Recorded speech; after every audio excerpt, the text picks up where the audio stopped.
Masakit at mahirap ang magparaya, lalo na pagdating sa larangan ng pag-ibig. Masakit na isuko ang isang tao lalo na kung ito ay mahal na mahal mo pa. Kaya naman isang pagsaludo sa mga taong nagparaya dahil alam nila na yon ang tamang gawin.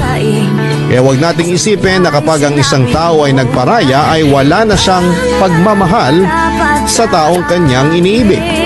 Sadyang alam niya lamang na yon ang dapat niyang gawin para sa ikabubuti ng napakarami kahit pa kapalit noon na yung sakit na maiiwan sa kanyang puso't pagkatao.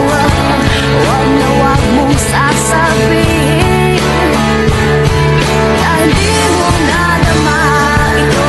Pag-ibig kong handang ibigay kahit pagkalayaan mo.